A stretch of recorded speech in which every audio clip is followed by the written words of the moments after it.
Now that we turned the lights down, we can get started. The subcommittee will come to order. Good morning. I want to thank all of you for being here today for this hearing to review the budget and programs at the U.S. Department of Agriculture. We're pleased to be joined by the Secretary of Agriculture, Brooke Rollins. Secretary Rollins, we welcome you to the subcommittee. I look forward to hearing about your priorities and the work that's been underway at USDA during the first 100 days of the Trump administration. As you know, we have the most productive and efficient agricultural producers in the world.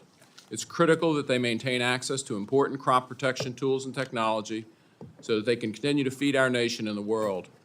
They also need access to land, which is why I'm concerned about solar panels being placed on prime farmland, not only in my district, but across the country.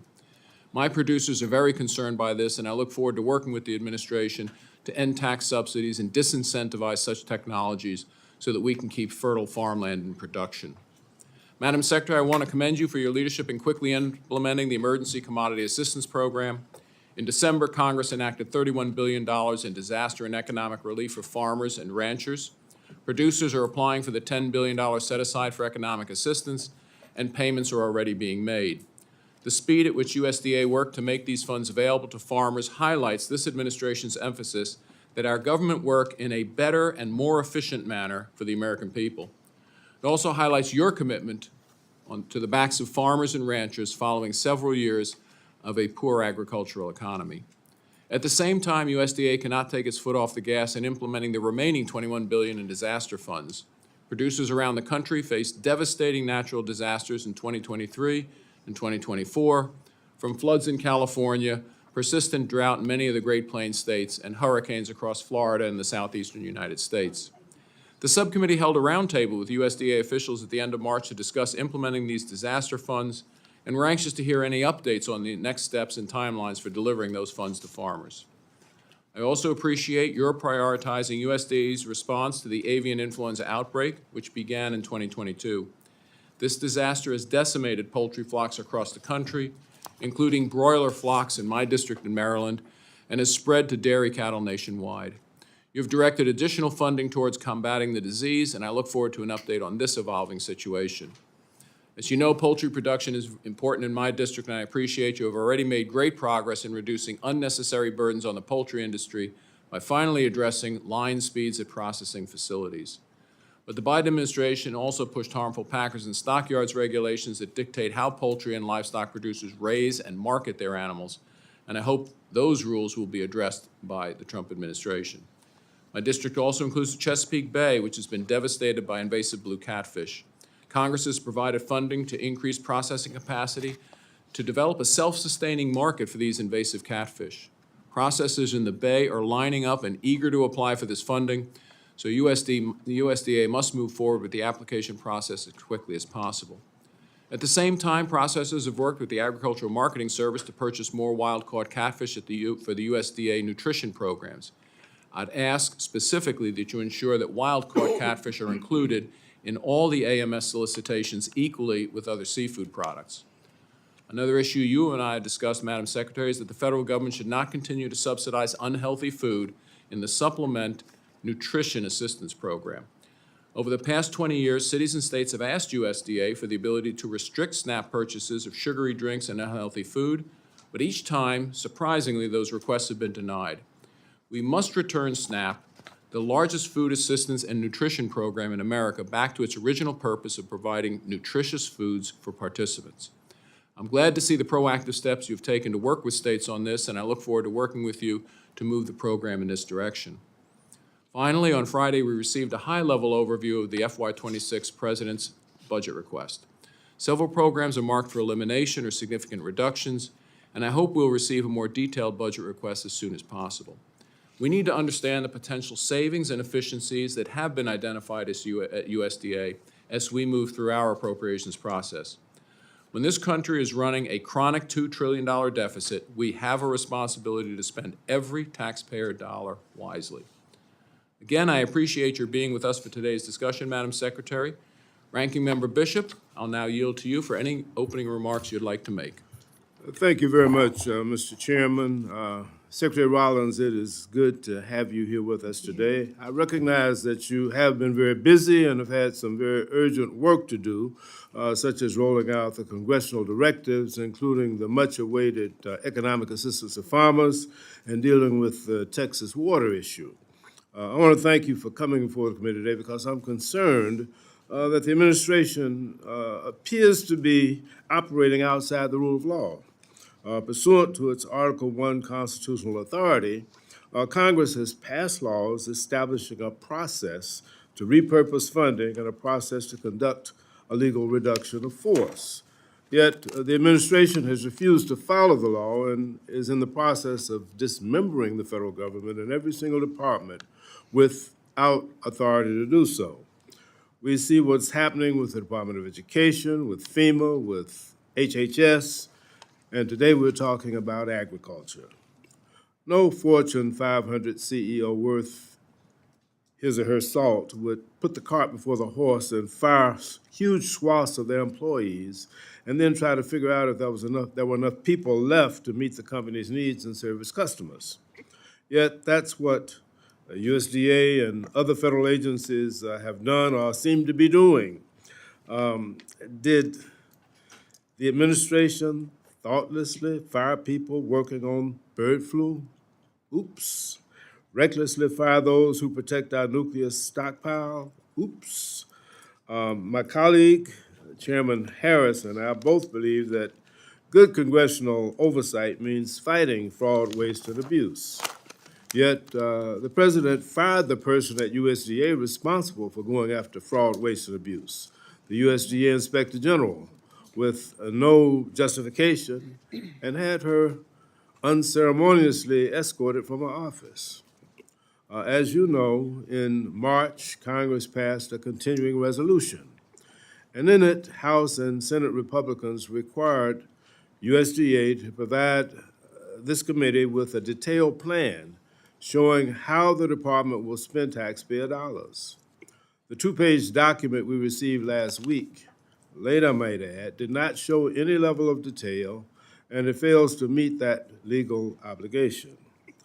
That is essentially a slap in the face to the Republican majorities in the House and Senate who included that requirement in the CR.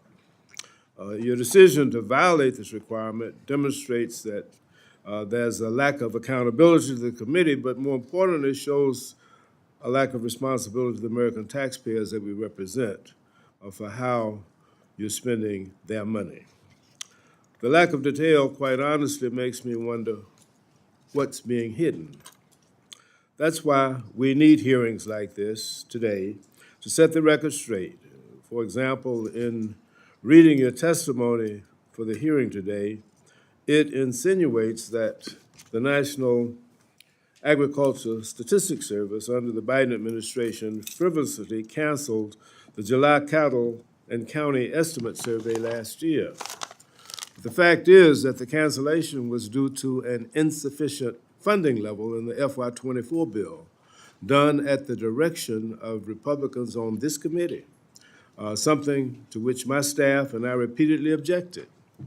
House Republicans did not enact a final appropriation until halfway through the fiscal year, a result of Speaker Johnson's reluctance to negotiate on a top line.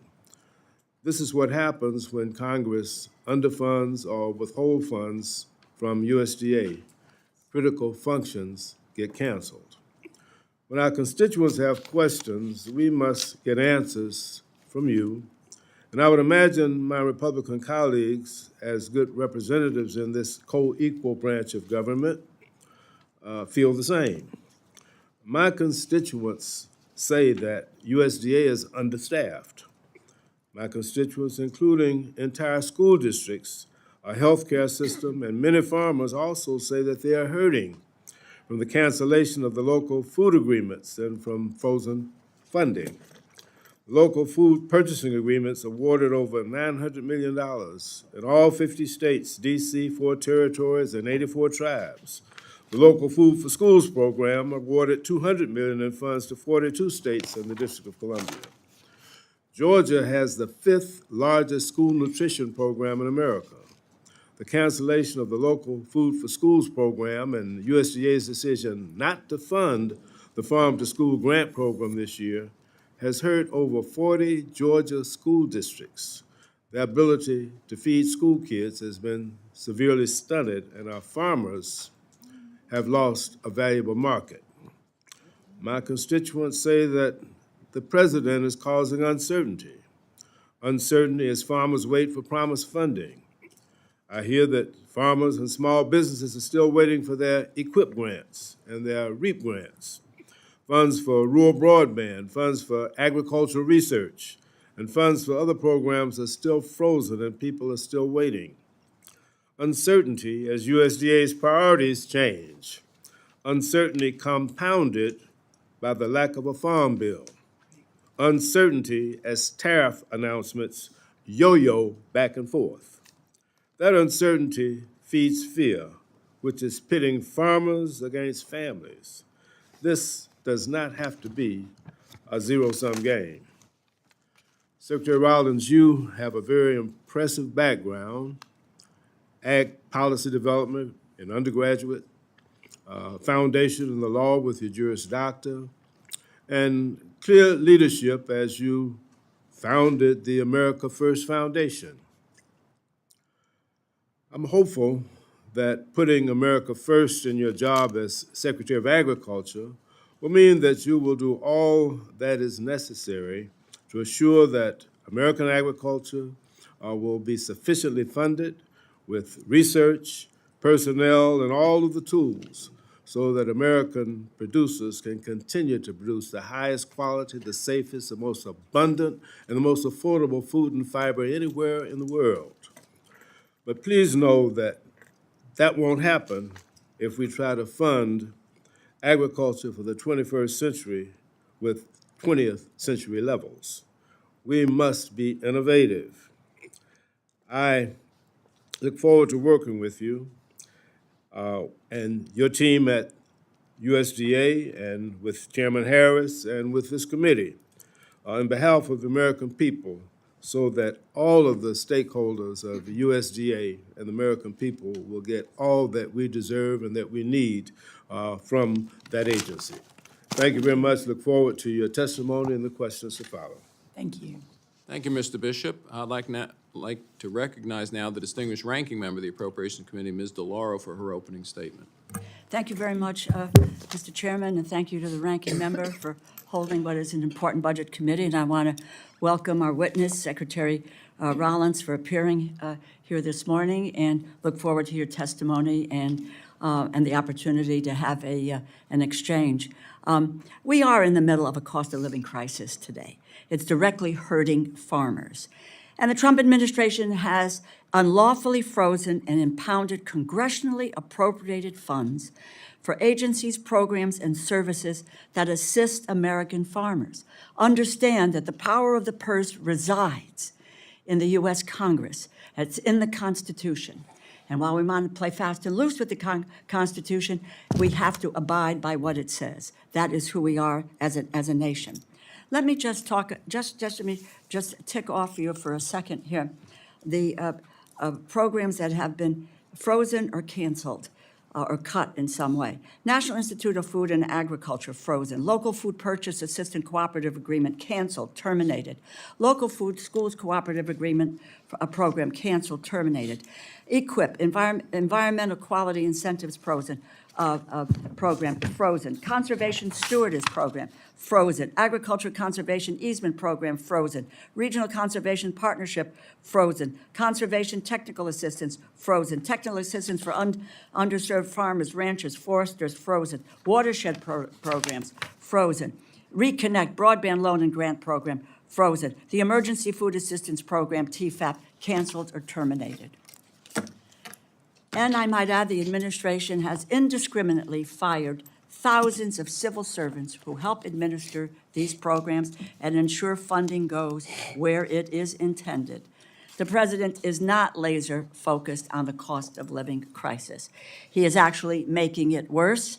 He promised to fight for the working class and for farmers, but instead put Elon Musk and billionaires in charge of the government. This administration is attacking farmers to pay for tax cuts for billionaires. The White House has halted over $600 million in funding promised to rural businesses and farmers through the Rural Energy for America program and other vital programs. They stole from the farmers and rural businesses who took the deal that the government offered them to invest in renewable energy, raising their energy costs, increasing economic stress, and in turn they raised the costs on the American people in the middle of a cost of living crisis. Likewise, when the administration froze the Environmental Qualities Incentives Program, they left farmers and producers who invested in conservation projects, they left them out to dry.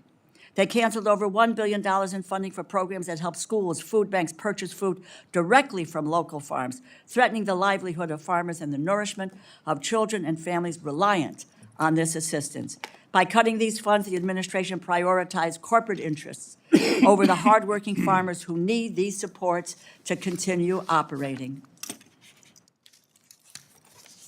I've always been focused on the needs of small and medium-sized farmers because they are the backbone of our country and quite frankly, the backbone of my state of Connecticut. And I would like to recognize one in the room today who traveled from Connecticut 79 hours. Willie Delacamera.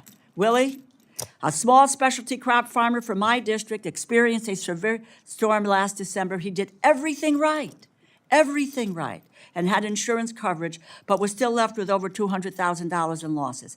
In response, with his help, we created and passed the Farm Recovery and Support Block Grant, a program that's tailored to the needs of small and medium-sized farmers, which removed the barrier of crop insurance requirements, allowed flexibility for states in response to extreme weather events.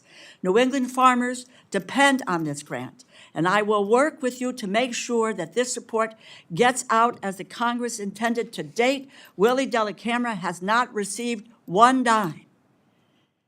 And also here is another Connecticut farmer in attendance, Robert Chong, who was talking about the need for this $220 million. There's Robert right back there. And the gentleman sitting next to Willie was here in the 70s when the farmers came down with tractors and made their case. And we say thank you for that, and if we have to have the tractors back here again, we'll do it. And we'll be with you on that. Even though we received Trump's concepts of a budget plan on Friday, we are now into May without a real budget from the White House, though I am eager to learn about why you have chosen to eliminate funding for the Food for Peace program, the McGovern-Dole programs, and gut funding for the Commodity Supplemental Food Program. Not only will this take food from the mouths of millions at home and abroad, including seniors who face hunger and starvation, it will harm American farmers who will no longer see proceeds from producing this urgently needed food.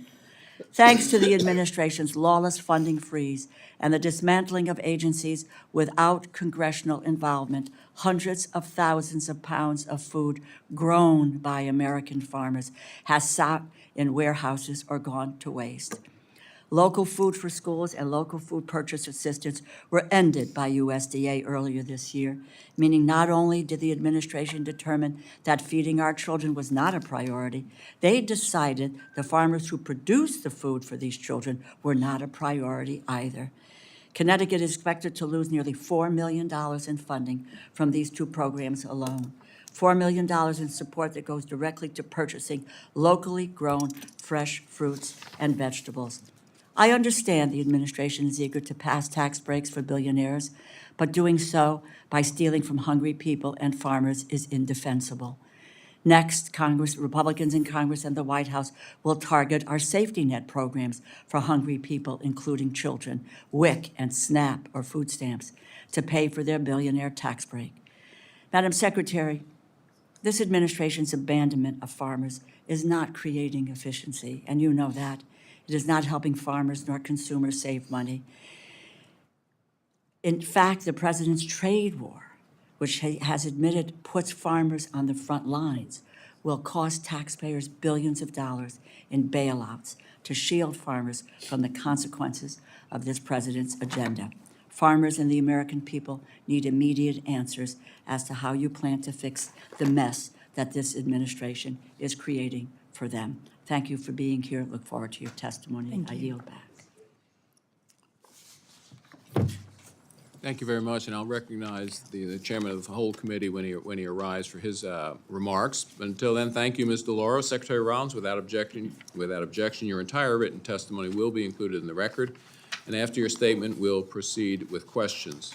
As the first reminder, because I'll remind members again before we start questioning, we have a hard break at noon for the secretary, so we'll have to abide by the 5-minute rule for questions. Secretary Rollins, you're now recognized for your statement. Thank you, sir. Chairman Harris, Ranking Member DeLauro, Ranking Member Bishop, and obviously when Chair Cole gets here as well, and distinguished members of this subcommittee. I am so grateful for the opportunity to be here before you and to share what we've been doing at the USDA over the last 83 days since I walked in that front door, and also President Trump's vision over the last 100+ days. I look forward to answering your questions. Many of them have already been outlined as we move over the next few hours, and welcome the opportunity to do so. When farmers prosper, rural America prospers, and I want to thank all of you for your shared commitment to ensuring our farmers, ranchers, and our rural communities thrive. During my confirmation testimony, I quoted Thomas Jefferson. We talk a lot about Thomas Jefferson at the USDA, one of the original American farmers. His 1787 letter to another original American farmer, George Washington, in which President Jefferson said, "Agriculture is our wisest pursuit because it will, in the end, contribute most to real wealth, to good morals, and to happiness." I have had the distinct privilege of serving American farmers and ranchers for the last 83 days. And I can tell you that our farmers, and all of you know this as well, you're on this committee, continue to embody the ideals and the passion for America and our land, just as Thomas Jefferson described over 2 centuries ago. And serving as their champion today continues to be my highest and greatest honor. As the 33rd Secretary of Agriculture, I have made it my mission to reconstitute, to rebuild, and to revivify the United States Department of Agriculture. And that includes a budget that reflects the priorities as mandated by the American people in November of last year. The President's fiscal year 2026 discretionary budget identifies the priorities of our administration and for the Department of Agriculture. That means prioritizing food safety, rooting out wasteful spending, restoring federalism by empowering the states to best serve their communities, and above all, putting farmers and ranchers first in America. Notably, of USDA's $215 billion annual budget, today, we are talking about the discretionary part of that budget, which is $30 billion. 14% of the annual budget at USDA is discretionary.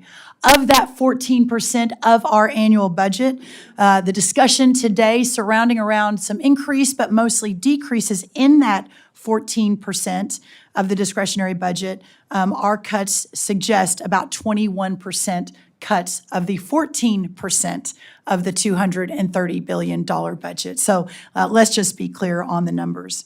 We at the Department of Agriculture have wasted no time in implementing President Trump's bold policy agenda. I want to touch on a few highlights here, and I appreciate Chairman Harris, but also Chairman Bishop Sanford and others mentioning this already.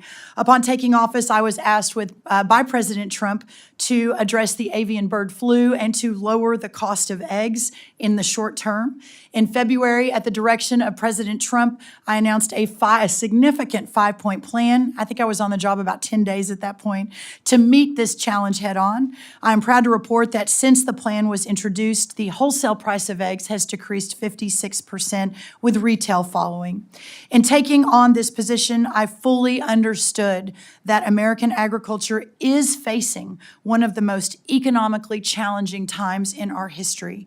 For generations, American producers and consumers enjoyed the fruits of an agricultural trade surplus. But under the last 4 years of the Biden administration, our farmers and producers were forced to endure a trade deficit that, again, when leaving the last White House, which I was a part of with President Trump, when we walked out, there was a $0 trade deficit. Today, we are reaching more than $50 billion in trade deficit. We'll talk about how to fix that today if questioned. President Trump and I know this problem will not solve itself. He is taking bold action to address our imbalanced trade commitments, and I am working to promote American agriculture products around the world. In April, we launched USDA Ag Trade Promotion Programs for fiscal year 2026, and we are currently accepting applications for significant, in fact, almost more than 4 export market development programs. As part of this effort, I will be traveling to 7 countries in the next few months, leaving Sunday for the UK. I'll be there next week and soon after all over the world, India, East Asia, etc., where I will ensure that our trading partners around this world know that American agriculture is the crown jewel of all American production. We are also streamlining unnecessary regulations and cutting red tape for agricultural producers and industries so they can continue the work they do every day to feed, to fuel, and to clothe the nation and the world. To that end, our team has sought to eliminate waste, fraud, and abuse in all USDA programs, including SNAP, food stamps, improper payments, fraud, and programs that fail to fulfill USDA's basic mission of putting farmers first. Our team is meeting daily with our partners at the Department of Government Efficiency to ensure we are doing right by the American taxpayer while also protecting critical USDA programs. Also of paramount importance, Chairman Harris, is the department's mission to make America healthy again in partnership across the federal government and with our partners in the states. We've been taking major steps to fulfill this mandate by accepting SNAP waivers and encouraging healthier behaviors and working with governors, both Republican and Democrat, across this great state. I'd love to get into that if anyone wants to talk about it. The MAHA movement at USDA has also supported major voluntary changes, including our friends at the International Dairy Foods Association's most recent announcement related to dyes in school lunch dairy products. Finally, I was proud to last week stand with Charles and Heather Maud, a South Dakota family with a small cattle and hog operation, 5th generation, who endured a senseless, politically motivated prosecution by the last administration over 25 acres of forest land and a fence that had been in place since 1910. The criminal charges against the family are now dropped, and to prevent further injustices against American farmers and ranchers, we have launched a significant effort, including a portal at USDA, where we have asked similarly situated farmers and ranchers to report similar injustices. To date, we've received over 100 stories since first announcing last week. To be clear, the Maud family was charged criminally. SWAT team appeared at their door. They were told their children would need to find someone else to raise them and that they were going to lose everything. During my first 83 days as Secretary of Agriculture, I have visited 15 states. If I haven't been to your state yet, I'm coming soon. I've attended over 100 events, given dozens of keynote speeches all across the country talking about the vision and putting farmers and ranchers first.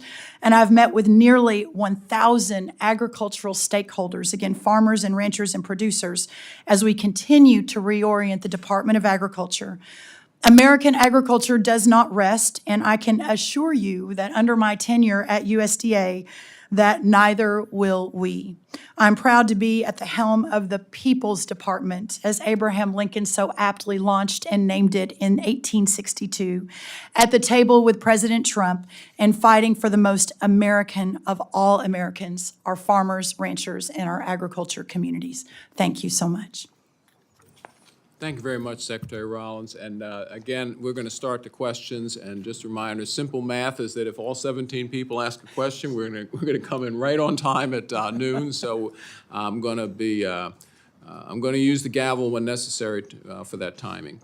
I'll start off. I will tell you that congratulations on the job with eggs, because I just went shopping last week, and they finally went under $4 a dozen with the limit removed. Yes. which was nice. And thanks for doing a job with that. I will talk a little bit about the nutrition programs. I want to thank you for doing what we thought the Secretary always had the authority to do, which is to grant those waivers. I have no idea why previous secretaries did not think they had the authority. It made sense, and I'm going to congratulate you on that. You do mention the trade deficit, which is important, is overcoming that trade deficit. And as you, just to remind people again, during the first Trump administration, there was no trade deficit. Now there's a $50 billion trade deficit. A lot of it in products that had been made in the had been grown in the United States, but are no longer grown because of trade policies and other things. So I will suggest, and I want to thank you for the nutrition, and this committee's heard plenty from me on why we have to get the SNAP program back to nutrition. But I want to talk about one other thing we can do that can help that trade deficit, help our farmers, and that is a Buy American requirement in SNAP. The bottom line is that there is nothing that we can't grow, and maybe bananas, okay, but besides that, there is nothing that we can't grow in this country if we provide the incentive. And the order of magnitude with regards to, because we heard criticisms of these programs, you know, 100 millionaire, 200 millionaire to help farmers do this and that.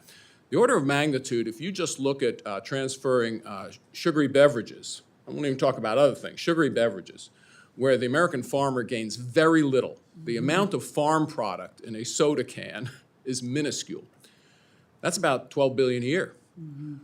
I don't know how much we buy overseas products in the SNAP program, but my estimate is that if you're buying seafood on it, the statistic is that the overwhelming majority of our seafood's overseas. Doesn't need to be, could be here. We could substitute with American proteins, whether, you know, livestock, whatever.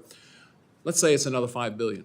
That's $17 billion a year that would be going to the pockets of American farmers. It isn't going to the pockets of American. This dwarfs any of the farm subsidy programs that we have, and I think it's a great start. So I'll look forward to working with my colleagues on both sides of the aisle to say, look, it's about time for not only healthy, nutritious products, but American products. When we look at a program that spends $120 billion. With regards to trade barriers, it's always bothered me that our trading partners, you know, we go to countries like Europe, and they'll say, well, we have no real trade barriers. And you ask them, well, what about GMO products? Do you buy our GMO commodity crops to feed to your children? Because we feed it to our children here. Are we going to be able to make progress on those, breaking some of those trade barriers that will help our farmers immensely? Well, yes, sir, I believe so. Very quickly on SNAP, it is remarkable to me that the number one purchaser with taxpayer dollars in the supplemental nutrition program is sugary drinks. It's almost, to your point, $12 billion of $113 or $115 billion program. It has been really encouraging. We've been within an hour of walking in the doors at USDA on February 13th, a letter went out to every single governor in the country saying, send us your waiver. Sarah Sanders in Arkansas sent a waiver in, Kim Reynolds in Iowa, Jared Polis of Colorado, some others I'm working with almost daily, directly, not our staffs, but directly to push this forward. And Sarah's point, Governor Sanders, she obviously moved the sugary junk food out, but rotisserie chicken wasn't even covered under SNAP. So those are the sorts of things we're doing. On the trade deficit and the trade realignment that's happening, I have never been more encouraged at what is going to happen. The deals will begin to be announced very soon. Well, it may be private, but we've got several of our cabinet secretaries heading out across the world, not just myself at the UK. The president's heading to the Middle East. Our Secretary of Treasury is headed out. Our Secretary of Commerce is headed out. And we are very, very close to significant trade agreement announcements, to your question. And no one will benefit more than our farmers and our ranchers, as not only we're renegotiating with partners that have treated our products so poorly for decades, but we're also opening up markets. So stay tuned for that, and I think everyone on both sides of the aisle will be very pleased with what's coming. No, thank you very much, Madam Secretary. And the tariff policy has been brilliant so far. That's all I can say, is we're bringing trillions of dollars of investment, and some of that investment will be in American farms because of our tariff policy. In the last few remaining seconds, I have spoken to you about solar panels on Class 1 and Class 2 soils. We should figure out there should be no Class 1 or Class 2 soil in this United States that has a solar panel on top of it. That's the bottom line. We have to just break our dependence on that. We talked about catfish processing. We'll talk more with you, with you and your staff individually. And finally, on foreign ownership of ag lands, this is probably one of the number one things that when I talk to farmers in my days, they are just incensed that the Chinese can come in and buy our farmland. 350,000 acres. We have to deal with it, and this committee's been leadership, and I want to commend Mr. Newhouse for taking leadership on that, and we will work with you to make sure that you get on CFIUS, a role in CFIUS so that we can stop that. Anyway, with that, let me recognize Mr. Bishop. Yes, sir. Thank you, sir. Thank you very much, Mr. Chairman. Secretary Rollins, with respect to the trade deficit question, I remember very, very, very vividly the first Trump administration when the tariffs on China were imposed. And of course, our cotton farmers in America suffered a great loss in their market. In fact, now that market has not come back. Brazil is now selling the cotton to China. The same thing happened with our pecan farmers. We worked for 6 years trying to get China to lower the tariffs and to accept American pecans. And when they finally did and started shipping them over there, we had the tariff policy from President Trump that put them, they lost a tremendous market there. And of course, they haven't recovered that market, and we're of course hoping to get India's market. But let me ask you about the. May I respond to that? It'll take five words. The reason China Phase 1 did not meet the marks, the metrics, maybe 15 words, is because the Biden administration did not continue to enforce it, sir. That went into effect at the end of Term 1, and the Biden administration and USDA did not enforce it. I'd love to continue that conversation, but that's a really important point. The farmers were bailed out, thanks to Secretary Perdue, by taking money from the CCC, which ultimately drained the CCC, and we had to replenish it in the next appropriation cycle to make up for the revenues that they lost when they lost that China market, both pecans and cotton. But let me change the subject. Yes, sir. I want to talk about the FSA county offices and staffing. I want to ask you about the staffing and closures at FSA county offices. I recently heard from a constituent that following the first round of deferred resignations, nearly a quarter of the over 2,000 producer-facing FSA offices had 2 or fewer staff as of March 23rd of this year, including over 100 offices that had no staff at all. They also told me that there are offices where FSA employees work where leases are being terminated, but because the lease is held by NRCS or another agency that co-locates with FSA, it appears that it's the agency's office is closing and not FSA's. They also said that GSA was shuttering these offices without notifying the agencies at USDA. How can you assure us that FSA can continue to serve farmers when there are offices with literally 0 staff and their offices are closing without the department's knowledge? Sir, thank you for that. The FSA office remains one of the top FSA offices remain the top priority at USDA. That interfacing with the farmers is really important, along with APHIS and a couple of the other programs.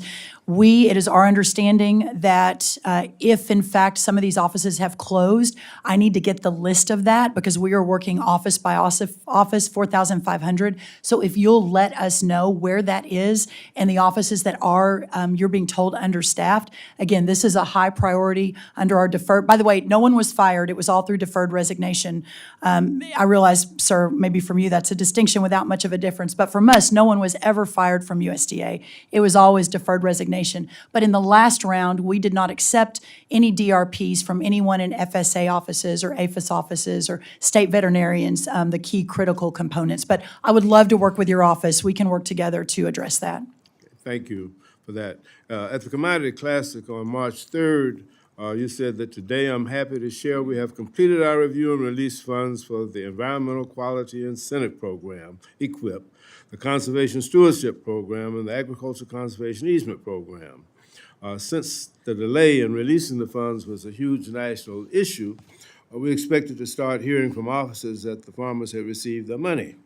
But we didn't hear anything, so we asked USDA about this, and the department told us in late April, quote, no new EQIP IRA financial assistance is being obligated currently. NRCS is awaiting guidance from the Secretary on new obligations. New obligations of our FSA are still paused. No new obligation of IRA, TA, Technical Assistance Cooperative Agreements is moving forward. So can you explain how this is consistent with your announcement in March that the funds had been released? We have about $20 billion in funds that were frozen. All but $5 billion have been line by line and unfrozen. It could be that part of the $5 billion we're frantically working to get through it. But again, if you will send us directly and send it to me, who it is you're speaking with. Of course, we reoriented some of those programs to make them more farmer, less climate and DEI. But having said all of that, for the most part, most of that has been addressed. But again, please send me directly, anyone that has not, so that I can address. Thank you. My time has expired. Thank you, sir. Thank you very much. I want to recognize the gentleman from California, one of the farmers on our committee. Thank you. Thanks, Secretary Rollins, for making some time for us today. Appreciate you being here. I'll talk a little bit about tariffs quickly. Since the reciprocal tariff announcement last month, there have been several officials that have stressed how these tariffs are going to play out. We have heard that it could take weeks or months to understand the impact moving forward, and many farmers and exporters in my district have already lost some business or contracts due to trade uncertainty. And as we harvest this summer, there is some more concern, as you, I'm sure, are well aware. Yes. Has the department had any conversation about standing up any trade assistance program for the impacted farmers as this plays out? We have, and the conversations are continuing. Our goal is that it won't be necessary, that these trade deals are moving so quickly, and not one trade deal with China, but dozens and dozens.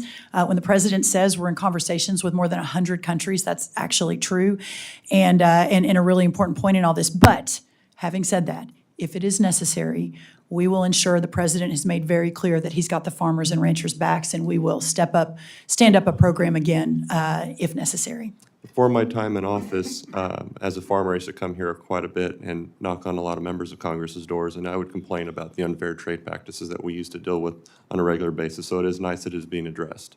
Thank you. So thank you. I also want to briefly touch on disaster assistance for context. My Central Valley dairy farmers suffered major losses in 2023 from flooding that displaced families and their cows. I made sure in last year's disaster aid package to include $2 billion for livestock and made dairy and livestock producers eligible for support for the flood losses. I'm aware that yesterday you told Secretary Hoeven and the Senate Ag Committee that you expect disaster assistance will be going out by the end of the month. What steps is the department taking to ensure livestock producers are reimbursed fairly from this pot of money, specifically those who suffered losses from those floods? Thank you. And if I could, I will quickly address something that was said by I think it was Mr. Bishop, but we have moved so quickly on ECAP. It went out in 3 months. And in the Vilsack administration, the average implementation time was over 1 year to move those funds out. So I want to give my team credit for working around the clock 7 days a week to get that out ahead of the statutory deadline.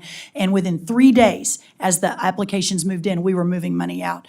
We now, obviously, in the last few months, have turned to the disaster relief. To your point, specifically livestock is your question. And I think it's important to note that that's a lot more complicated because they're block grants and they have to be moved and agreed to by the states. But we are very close. And in fact, later today at a press conference, I'll preview it since you asked, but we'll be announcing the exact dates that the portal's open, that the agreements are reached, and that the money will begin to move. But basically, by the end of this month, money will begin moving out. I know in New England, for the Connecticut, Maine, et cetera, farmers, this is a really important question too. I had a great conversation with this amazing patriot over my left shoulder yesterday, and we are doing everything we can, I think, hopefully as quickly as humanly possible to do it right, do it intentionally, but to get it to these poor people who need it right now or last week or last year. Yeah, no, I appreciate you taking over this issue that we've been dealing with from the previous administration where they were pretty slow getting to us, and the previous secretary was not as helpful. Yeah, So thank I you. appreciate that. I'm very supportive with the administration's efforts to secure the southern border. Ensuring Americans are safe and removing violent criminals from our communities is a top priority. I'm also glad that President Trump has been vocal in finding a solution for our ag workforce and providing undocumented farm workers with an opportunity to continue contributing to our nation's agriculture sector. It's estimated that 70% of the farm workers are immigrants, with 40% being undocumented, and we need to work together to ensure our agriculture economy continues to thrive. What involvement has the USDA had with the administration to craft immigration policies that keep these facts in mind? If you missed it, I believe it was a very important moment in not our last cabinet meeting, but the one before. We've had 5 cabinet meetings, which is sort of stunning if you think about it in just a couple of months. But the one before, the president himself brought up this issue. And he and I have talked about it at length from the first administration to this one. And he is very, very resolute that we have to fix the labor issue. And obviously, we needed to secure the border first. That has been done. But in that cabinet meeting, he himself lined out how we could do it and how we could do it quickly. I'm working very closely with Lori Chavez-Duremer, our Secretary of Labor, not only to reform the H-2A program, which I think is of vital importance. I'm from Texas. I understand very deeply how important that is, but also the larger effort to reform our immigration system to better serve our farmers and our ranchers is a priority. Well, I appreciate that. My time's almost expired, so just wanted to follow up on the USDA FSA offices. We've got some issues as well. Love to communicate with your office on that, so thank you for that. And then will Regional Conservation Partnership Program contracts that have been approved to support dairy environmental stewardship get their allocated funding? Are you familiar with that one? I'm not, but let me look into it today, and we'll circle back right away. Thank you, and I yield back. Thank you, sir. Thank you very much. Ms. DeLauro. Thank you very much, Mr. Chairman. Just a couple points before I get to my question. The proposal, as I understand in reconciliation, is a $200 billion cut to the food stamp program. So it remains to be seen how we're going to really maintain that effort to feed hungry people in this country. A tax on sugary beverages, I've introduced that legislation, the SWEET Act, many, many years ago. It's one way in which we can address the issue of nutrition and food. Let's talk to those who are profiting and talk about putting that tax that can be used for health purposes. I would hope in the nature of nutrition that you would look at, which is taken out before, the cash value voucher for fruit and vegetables. It's my hope that you can support that effort. With regard to the price of eggs, Cal-Maine, which has 1/5 of the market on egg production, $500 million in profits, 3 times what they made last year. If you're going to address egg prices, you've got to talk about price gouging, and I don't know what the administration is doing about that. Let me just talk about the safety net, which leaves New England and specialty crop farmers with few resources to recoup losses, forcing them to make very difficult decisions that put their livelihoods in danger and community food systems at risk. One of the primary reasons that Connecticut has lost 460 farms over the last 5 years. The reason I created the new $220 million block grant, the Farm Support and Recovery Block Grant, specifically tailored to the needs of small and medium-sized farmers in last year's disaster supplemental. I know our commissioner is going to be here a little bit later, and I know how excited that we are about this program and about farmers are excited about this program. Specialty crop farms have a hard time receiving crop insurance because of the lack of availability of coverage for diverse and specialty crops. One of those farmers who you just mentioned is in the room today, and that's Will Delacamera. Now, let me just ask a series of questions, which are really a yes or no answers. Would you agree that we have a lot more work to do to improve our federal farm safety net to better support small and medium-sized farmers? It's very important. Okay. Will you commit to getting disaster aid in farmers' pockets as soon as possible? Yes, ma'am, we're working 24 hours a day on that. Will you ensure that this $220 million grant covers the losses it intended to cover, including crop and livestock losses? We'll do everything we can. It's my understanding What that does may that not be mean? enough, that in fact the losses are bigger than the $220 million. What I want to know is, because I mentioned all kinds of programs that have been funds frozen, terminated. Well, I you're want talking a about the commitment. $220 million I'm from talking about- Congress. So are we talking about that, or are we talking about bigger things? No, I'm talking about specifically today. I understand more, but we have $220 million right there now that farmers can get access to it, and Will Delacamera cannot get the funds that he needs. Ma'am, it was When 3 is- months ago. The last administration took more than a I know year. what I'm This talking- is listen, extremely complicated. I just So said I that do by not the have end of your the month, commitment. We have a by the commitment end on of the the month, the money will begin to move, which on this is at $220 rapid million block space. grant. Yes, The ma'am. $220 million, so by the end of the month, that money is going to flow. And you know this, that we have to have agreements with every state. It's not that USDA by ourselves sends a check I out. know this. The Okay, states so were we to are send in working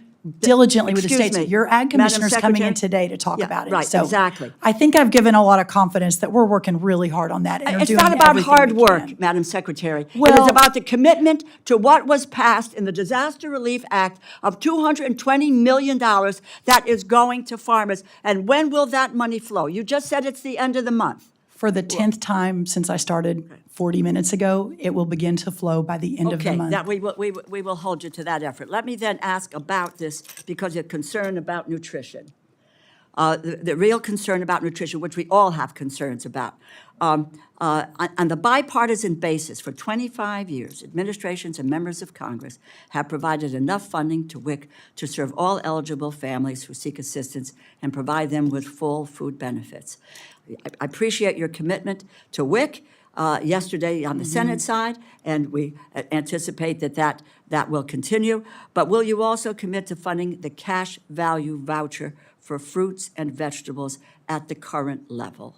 Well, we'll take a look at that. I'm not going to commit to it today. In the grand total of the vision here, we're doing everything we can. But what's so important is we spend $400 million a day on the 16 nutrition programs across USDA. 405 I'm running out of million time. a day. I'm So there's running out of plenty of time. money in the system The for vouchers, priorities. we had to reinstate it because it was eliminated the last go-round. We cannot afford to do that because if we're concerned about nutrition, fruits and vegetables and the cash value voucher are central to that effort. Well, I'd Thank love to you. I keep yield talking back. to you about it. Thank you. Yield back. Thank you very much. Mr. Molinar. Thank you, Mr. Chairman, and with your permission, I'd like to yield to Dan Newhouse. He has another committee meeting. Mr. Newhouse. Well, thank you, Mr. Chairman. Mr. Molinar, appreciate your deference. Ranking Member, thanks for holding this hearing today. Madam Secretary, pleasure to have you here. Thank you, sir. If I could, just real quickly, I'll also give a shout out to the farmers that are in the room today. As a farmer, I Absolutely. appreciate your attendance and attention. It's critically important to us. Also, sir, you were here back in the 70s when the tractors made their rounds. I was here too. I was just taking pictures. I wasn't driving my tractor. It's too far to take from Washington State, but good for you. Madam Secretary, just wanted to start off by thanking you for working so hard to get the marketing assistance for specialty crops out the door as quickly as possible. Comparatively lightning speed, so appreciate your dedication to getting all of that done. As you know, they're critically important, especially crop producers, particularly in my district, and I can't express enough how important that is. I wanted to go back to something that the chairman brought up, and that's the issue of purchases of domestic farmland by foreign countries, particularly China. I should thank you for your staunch support of American farmers in that sentence, but farmland purchases by the CCP, as you've noted, has increased substantially over the past decade. And I guess my question summarized with just if you have any updates, kind of fill us in on some of the conversations that you're having and directions that you're taking in order to stop this really concerning trend that we're seeing in our. That's right. I think it's clearly bipartisan. It's not one side or the other. For sure. In the great pause, which I call the time between Trump 1 and Trump 2, I actually worked very, very, a lot of time on this China purchasing of farmland and working with the states. And then Governor Kristi Noem of South Dakota, Governor Sarah Sanders of Arkansas, Governor Glenn Youngkin of Virginia, and currently working with other governors around the country because they can address it at the state level too. So while we are building out the federal solution, and sir, to your question, we are building out the federal solution. I'll be making an announcement on that in the next couple of weeks of what that looks like and would love your help and any others that are interested in that issue specifically. We do need to have an all-of-government approach to this. It is a national security issue of the greatest priority from my perspective. And so working with the states, ensuring they're getting what they need to pass the legislation. And again, 3 states already have, but having a federally driven effort is of key importance and a priority for us. As a member of the Select Committee on China and sitting right next to the chairman of the Select Committee on China, that's This really good sounds to hear good. that Thank commitment. you. So thank you.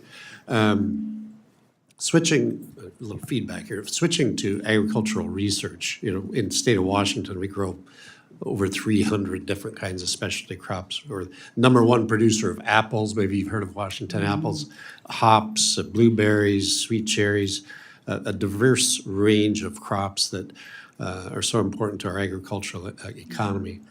Innovation is what truly supports our nation's farmers there.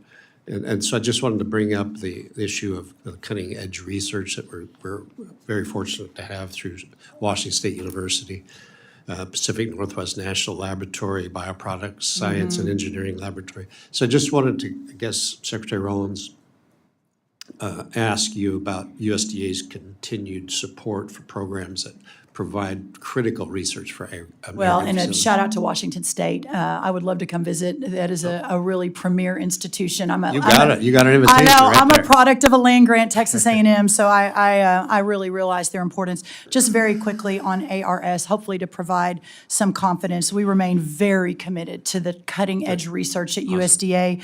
Of the $160 million that is being cut, but I want to put it in context for you. The current budget is $2.1 billion. We're taking that down to $1.9 billion. That's just a 7% decrease, and it is specifically focused on underutilized and out-of-date a handful of facilities around the country. So that is not an across-the-board cut. We'll continue to focus with everything we have on important research. Cool. In the 30 seconds I have left, I just wanted to underscore, Mr. Valadero brought up the issue of ag labor. I think this is an opportune time, but like you mentioned, the president's comments are very positive. I think we've got a commitment on both sides of the aisle to move forward with that reforms that are needed, H-2A visa program. So love to have your commitment there. And then also just learning about some of the issues with the potential infestation of the screwworm that's coming up from down south, and look forward to working with you on whatever we can do to stop that pest from entering the United States. As you know, I've been very, very clear with the country of Mexico on the importance of their partnership. We maybe weren't getting as much as we needed. And just yesterday, the Secretary of Agriculture of Mexico flew to Washington, and we had a very productive conversation on that specific issue. I've already visited in South Texas and other areas where it's really, it would be devastating Yeah, absolutely. for our livestock. So we're on it, and hopefully you're able to solve for it. Great. Again, thank you. Thank Mr. you. Chairman. Thank you very much. And Now, Mr. Mulder. recognize the gentlelady from Maine, who probably has a different opinion on blueberries from Washington than the gentleman from Washington. Thank you very much, Mr. Chair, and thank you for understanding the supremacy of Maine blueberries, which I've proven to the committee many times. If you're around, I bring in blueberry pies every year to the Appropriations Committee so that they can taste the qualitative difference in our blueberries. Blueberries. I love it. I love it. Secretary Rollins, thank you so much for being with us here today. I appreciate your time. I had a chance to watch the Senate hearing yesterday online and was very pleased to hear your exchange with Senator Collins about the PFAS issue. I hope you will bring your mother to visit us. I'm excited to hear she's a PFAS Texas legislator who came because of PFAS. Yes. So I know we'll be talking about that much more, but thank you for that. Thank you also during that committee for hearing your commitment to staying in touch with us. You have to understand that one of the big challenges for us in this unconventional cutting phase of this administration is cuts have been made through the DOGE, not through the USDA. We normally would have rescissions or RIFs, so we would have far more information to deal with. That's why many of the questions are before you today. So I hope you will keep up that commitment to stay in touch with the House as well as the Senate. Those are very important conversations that we have with you. I also noticed that many of my colleagues talked about the LFPA program, and I just want to clear up a few of my concerns. I'm really devastated to see this program be cut. That was such an important way to get more healthy fruits and vegetables into our school lunch and to our feeding programs for people in our food banks. My understanding, one of the arguments that you made is it's a COVID-era program. I was there when we put together this program. Well, that was because we had empty shelves and problems with our supply chain. The COVID taught us you can't depend on international and national travel, that you need to buy more locally. So this was an important program to turn to our local farmers and how we would change some of the ways to support small to medium-sized farmers, which I've heard you commit to. The fact is, in our state, we don't have a lot of money sitting around. Of the 2.6 million, we only have 164,000. So saying that this money is sitting around, I don't know what's wrong with the other states. For some of them, I think it's the reimbursement process. It takes many months to get the invoices out there. Also, it takes while to develop these relationships with farmers. But now that they have them, we're going to lose them when you cut down this program. It's CCC funding. I know that's often controversial, but I am worried that you're taking back the CCC money because there's only less than $5 billion billion in there, and last time Trump had to pay out $29 billion, President Trump did, on the tariffs. So those tariffs are costly, and I don't want to see this money just going to pay off bad tariffs. I'm excited to hear you got some good information coming on that. But I want to clear up any misconceptions there. Farmers are mad that their contracts were cut. We had our first tractor rally in the state capitol in Maine, and farmers were showing up because they weren't getting their REAP grants, they weren't getting their EQIP grants, but they were mad about those broken contracts, and our state is worried about losing those relationships. So just want to clear that up. Also with the RCPP program, I know you're working to get that money out, and I heard you say to Jean Shaheen yesterday you're going to check on one of her programs. I got $15.5 million out to our wild blueberry growers for the impacts of climate change. We can pretend it's not real, but we have extreme drought in our state, and that money is going 75% to farmers, 25% to engineers. So if you could check on that. What was the name of it again? It's the RCPP grant for Maine wild blueberries, $15.5 million. And happy to send a pie so you know how delicious those blueberries are. That might be Staffing necessary. cuts. I'm sorry I'm talking so fast, but I have so much to say. We are very worried about our local offices. I know that people, you say staffing cuts were voluntary. Well, we got rid of all the probationary employees. Then we were told there was going to be administrative review. Some of them would come back, some of them didn't. Let's face it, a lot of people were out of work. They weren't sure what was going to happen, and they took they took the deferred resignation. And we lost, I think, 4 engineers in that process because we paid no attention to what their job was in the first round of those layoffs. And many of those people didn't come back. So now we have severe staffing losses at those offices, and it's critically important.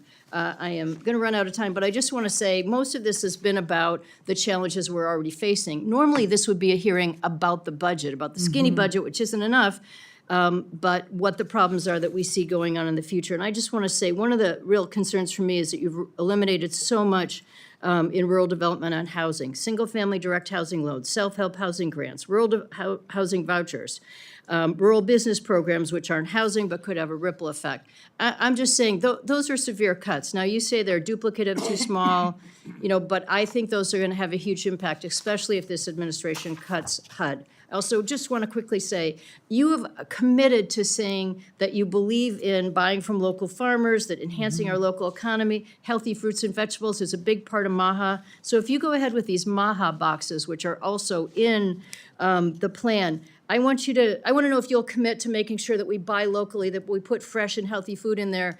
You said our food banks don't give people healthy food. That's in the justification of that. But the fact is, you're taking away the program that allowed them to give fresh, healthy food. I am so excited about the MAHA box opportunity, and without being the person packing the box, it's hard to say exactly what to commit to, but believe me, I will ensure and do everything I can to make sure those boxes are sourced locally, that they're nutrient-dense foods, and that we're doing everything that we can to help those with the least among us, frankly. Great. If you commit to that, we'll be anxious to work with you. I'm sorry for going over, Mr. Chair. I tried to talk as fast as I could. Thank you. And I have so many answers, but I can't answer them. But I would love to continue the conversation, and that's Please. true for everybody, anytime. We would appreciate following Yeah, up on thank you. Mr. Molinar. All right, thank you, Mr. Chairman, and Madam Secretary, it's great to have you with us, and really appreciate the work you're doing and the commitments you're working on as well. I appreciated your statement about when farmers prosper, rural America prospers. I see that in spades in Michigan, and as I'm sure you're aware, Michigan's one of the most agriculturally diverse states. I represent a very active agriculture district in Michigan. My constituents represent a broad range of the issue, from row crops to blueberries to cherries, apples, dairy, livestock. Each of these sectors has their own unique challenges, as you know. But one thing I've heard from all farmers across all types of agriculture is the hurt that the previous administration inflicted on them through extreme increases in the adverse effect wage rate. In fact, I asked your predecessor from the Biden administration about that when he was sitting in that very chair and talked with him about 5th and 6th generation farmers going out of business. And I was very disappointed with his response. It was basically, well, farms have always gone out of business. In Michigan, we're now paying more than $18 an hour for H-2A labor, and that not to mention housing, transportation, application costs. And this is unsustainable for our family-owned farms, and it's in urgent need of correction. And I want to compliment you because you've already been talking with Secretary of Labor and working on this. And I also want to thank your staff because I participated in a phone call with them and Department of Labor staff to discuss this issue. I've introduced legislation, many of our folks here on this committee have co-sponsored it, that would pause the increase in the adverse effect wage rate and freeze it at the 2023 levels, just to give some breathing room because it's in dire situation. But we do need a longer-term fix. And I believe it needs all hands on deck, team approach, and I believe you're the ideal person to help lead that. And so I guess what I'm asking for is your commitment to work with us on this, and you've already started that process, and we would very much like to be at the table and helping advocate for our farmers. And I also want to personally invite you to Michigan. I will be there. I'm coming. Listen, this is of utmost priority, coming from the state of Texas and hearing that our citrus farmers down in South Texas spend on average $23 an hour under exactly the outline that you committed, including housing and some other things. And then right across a mile across the border, the country of Mexico, for the exact same labor, is spending $2 an hour, maybe at the most. Our farmers can't survive that. There's no possible way. And so I don't agree, obviously, with my predecessor, Secretary Vilsack. We've got to fight for every single farmer, every single small farmer. We've got to open up access to get new people into farming. We lose our country if we can't support these smaller farmers. And that is, again, top of the list for me. Later today, I have a roundtable with about 20 small farmers from around the country. We're going to be rolling out a policy portfolio just focused on the small farmer. I've got 4 Amish farmers coming from Pennsylvania, farmers coming from Utah. I think I've got a couple from your state. And so this is a very, very important piece of solving for that very significant problem. Thank you very much. And I want to switch gears and talk a little bit about MAHA. Thank you for your sharing your insights on that. The role that milk and dairy products play in a healthy diet is, to me, indisputable. But in the prior administration, when they finalized a food package with women, infants, and children program, it reduced the eligible dairy allotment that could be purchased by a family each month. And it was even more troubling that they finalized this change because considering that in the fiscal year 2024 spending agreement, we included a bipartisan directive for them not to do so. Knowing that dairy remains underconsumed and yet is a source of 3 key nutrients of public health concern, are you open to exploring whether this change can be reversed administratively, or if it can't, will you work with us to fix the problem legislatively? Yes, sir, 100%. And I think an important part of this is dietary guidelines. Our Secretary Kennedy and I are working on that together as we speak. We got a 453-page new set of dietary guidelines from the last administration. I won't say that we're starting from scratch because I think a lot of well-intentioned people did a lot of good work on that. But you'll see by the end of this year, hopefully early fall, the new set of dietary guidelines coming out from our 2 agencies. And I think you will be very, very pleased. It will be very simple. It will speak directly to the American family. It will support our local farmers and producers. And it will ensure that the incredible product of milk is right up there at the top. Wonderful. Thank you, and I yield back, Mr. Chairman. Thank you very much. Ms. Underwood.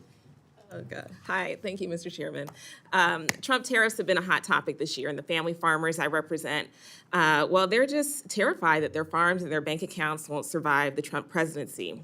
The farmers I represent in DeKalb, LaSalle, Mendota, and across northern Illinois are hardworking and resilient. They grow pumpkins and horseradish and asparagus and all kinds of fresh produce. And I know that farming's hard work, and they take its challenges in stride. However, each year, small family farms are shut down while the big corporate farms get even bigger. Listen, the family farmers I'm worried about aren't the ones who have lobbyists roaming the halls here in DC. And right now, Donald Trump is hurting these small family farms.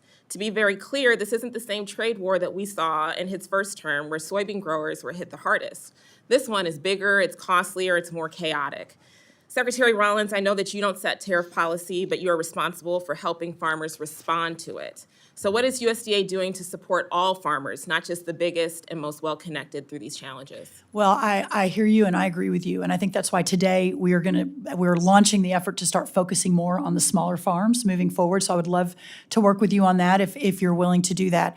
At the end of the day, I have taken a different approach perhaps than prior agriculture secretaries. I think both Republican and Democrat. In the past, it was more of a, I don't want to say defensive mode, but more of a wait and see what happens and then be there to sort of pick up the pieces and figure out how to solve for some of the potential, at least short-term damages and long-term. My approach has been different. My approach is to be in constant daily contact with Secretary Lutnick, Secretary Bessent, Jameson Greer, our USTR, and the President and the Vice President. Right, but this is about the small family farmer Right, who doesn't have that straight line to any of those cabinet That's my secretaries point. or administration But that's my officials. point. On behalf of those small family farms, ensuring that it is understood the potential implications and that agriculture is in the room with every decision that is being made. And as I mentioned earlier, the announcements that are coming are extremely positive, and all of the farmers, but especially the smaller family farmers, will be really, really happy. Well, we're not happy yet because Illinois leads the nation in pumpkin production, ma'am.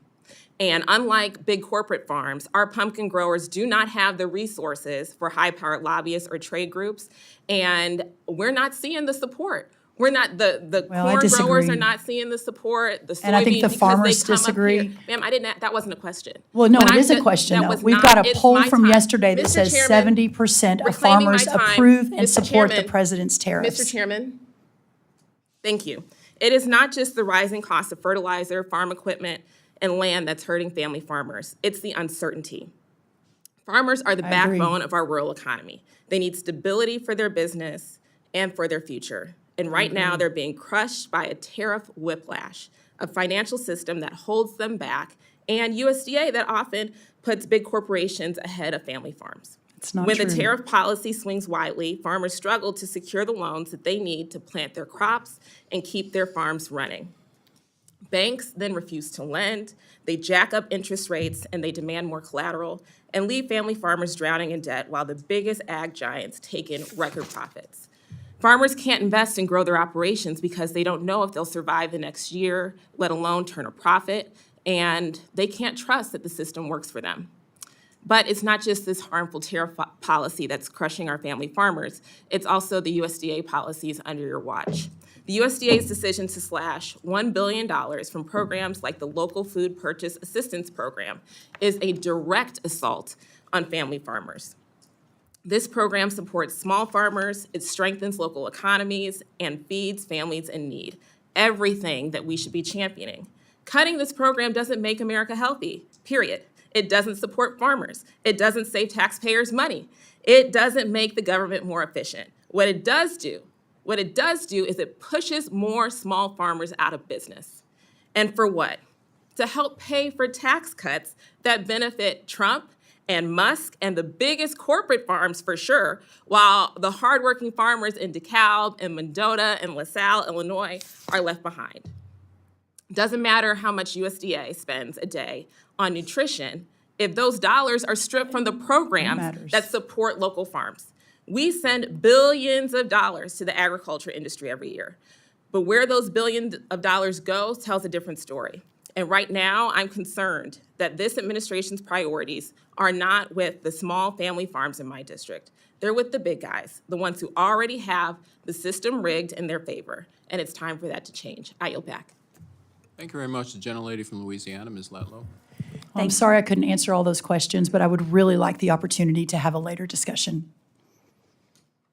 Thank you, Mr. Chairman, and thank you, Madam Secretary, for being here today. It is encouraging to see someone with your background sitting in that chair and your leadership. And I would just like to give you some kudos because you recently just named as FSA Director for Louisiana, Craig McCain. It took you 3 months to do that. The last administration, we didn't have an FSA director for over a year and a half. Wow. Thank you. I'll let for- the team know. Thank you for that, Yes. Congresswoman. It means a lot to our farmers. Yeah.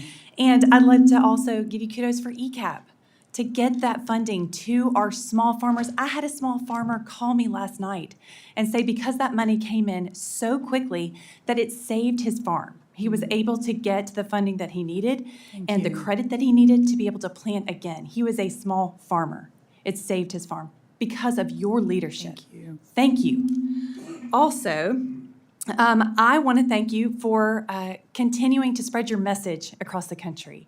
And I know you haven't made it to Louisiana yet. We are so excited to have you there to deliver your keynote speech and your vision for what agriculture will look like through USDA and how we will partner together in Congress and work together to deliver for our farmers. So my first question is an absolute softball question to you, but if in the meantime, I can share with those concerned farmers who had to endure the great pause, as you call it, and have had a really rough last 4 years. Yeah. What can you share with them right now that I can go back and also tell them until you make it to Louisiana to deliver those keynote addresses? Well, thank you for that, and thank you for the shout out to the team. I get too much credit. I think they have been, a lot of them sitting behind me have just been extraordinary. So I so appreciate that. It has been a 7-day-a-week, 18, 20-hour-a-day effort for a couple of months.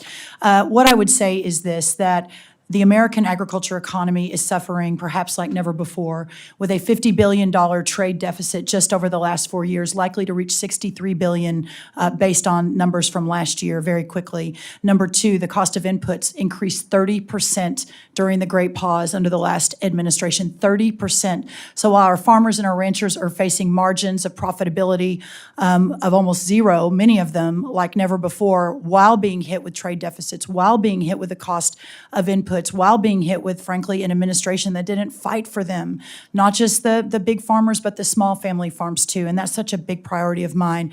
But help has arrived as we look at cutting taxes and deregulating and opening up markets and realigning the trade regime around the world to not just allow American products to participate, but for American products to win.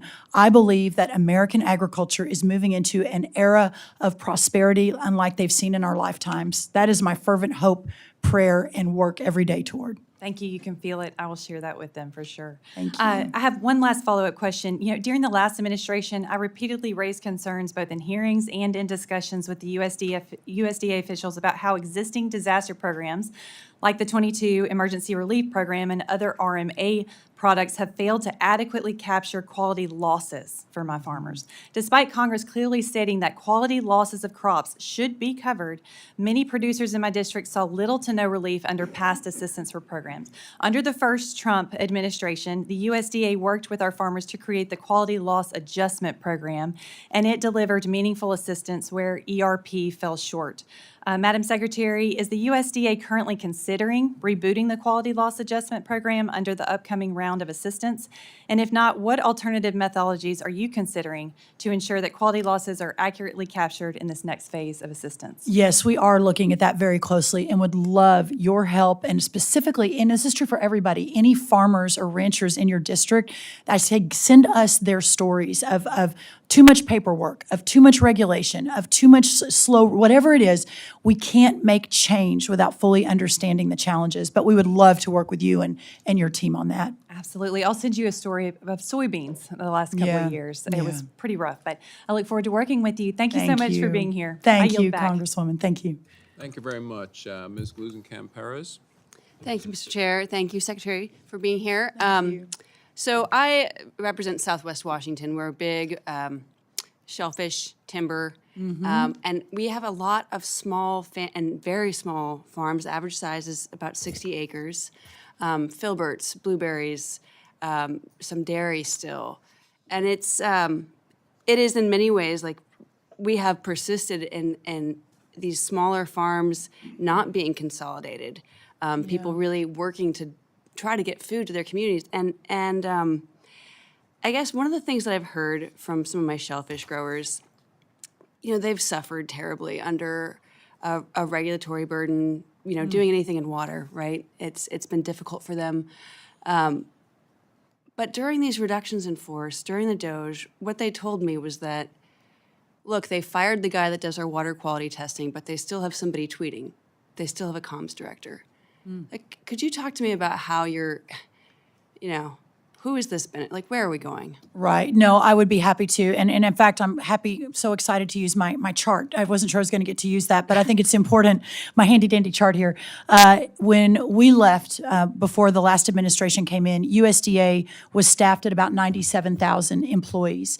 In the last 4 years, when we came back, we were closer to 113,000 employees. So the staffing up in the last administration, using mostly IRA and IIJA funding, the infrastructure and the Inflation Reduction Act money that was supposed to be spent over 10 years, was actually under Secretary Vilsack infused in a massive amount as the staffing up happened.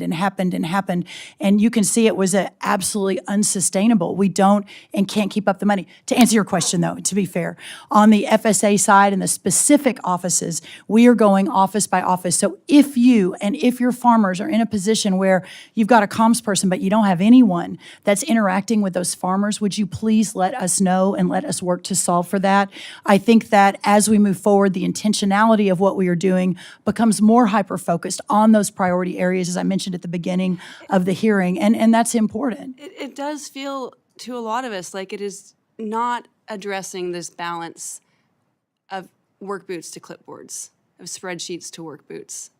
Well, that's why we need your partnership. And, people say, well, I don't know why these loggers can't trust the science. Well, because in living memory, we were told to, bring a bulldozer to the stream beds, take all the woody debris out, and now they're helicoptering in root wads when we don't have air conditioning in our schools, when we haven't had SRS reauthorized. Yeah. They're firing all the paraeducators. They're still tweeting, like, Well, no one's been fired, but I hear you. And these are the sort of stories that we need to hear, and that would be really, really helpful. And I know we've worked on timber a lot, which hopefully your smaller timber guys can feel some positivity from that, but would love to continue that conversation. We have fought hard, and one of the most haunting memories I have from being, I used to run an auto repair shop. This is new to me, and the most haunting memory was I was a farmer. He's like a grown man, like crying, starting to cry. Right. Like, I don't know if I can get this farm to the 5th generation. And like the suicide rate, like I think there's a lot of useless metrics. And I think one metric I would really ask you to focus on is the suicide rate Mental going down? health. Mm-hmm. It's 3.5 times higher than any other population. What the fuck are we doing? Mm-hmm. Other than veterans, you're right. Our veterans and our farmers. It's profound. And I think what I hear is that, why is it so difficult for me to just sell food to the school? My smaller schools, they can't go through the regulatory burden of getting in those programs. What my farmers want is guaranteed market access. They want to be able to know that they can grow real food and bring it to our schools. And a lot of these programs, we're starting to crack that door open. And as you're rebuilding, like, the bigger question has to be, like, can people just do the thing that's right? Are we empowering our farmers to stand up to the consolidation, to stand up to the foreign land ownership, and just be able to sell food to their schools? I agree. I agree with that. Really quickly, though, on the local food, because I think it's important that when that money was pulled back, your state of Washington has $7 million of $11 million left in that fund. And so part of the reason that was really became a conversation piece and a part of the decision-making is because many of the states, not Maine, but many of the states had so much money left, they couldn't spend it quickly enough. And so while we're looking at the $405 million a day we're spending in nutrition just from USDA, there's got to be a better way to balance the taxpayer interest with the interest that you just outlined. So I look forward to working on that. Hopefully expanding the markets worldwide will help, but understanding with your local farmers these programs and continuing to build those partnerships with local and state help is really important. Thank you. Thank you very much. The gentlelady from Iowa, where agriculture, I hear, is a little important. We grow and raise a few things in Iowa. Thank you so much, Yes. Madam Secretary, for coming today. And I want to start off by thanking you for coming to Iowa. We were one of the first states that you came to visit. You visited a hog were. farm in our state. I feel a little like I'm having to pick my favorite child of my four. I've got 4 teenagers. I feel like I'm having to, who's your favorite? But I had an awesome I get to day in brag Iowa. that because Yes, you came to Iowa, yes. so thank you so much. Really appreciate the conversations that you had on the ground, and you did really hit the ground running. I have 2 teenage boys, so I am particularly thankful for what you've done on egg prices because we were like having to go to market rate. We were like, you can only have one today. Very, very rationalized. You're protecting conservation, the assistance programs. I mean, you've really done all this while still respecting taxpayers in this process, which I really appreciate. But I want to hit on Prop 12, as you probably know, based upon your conversations in Iowa with our hog farmers. This policy out of California, Massachusetts had question 3.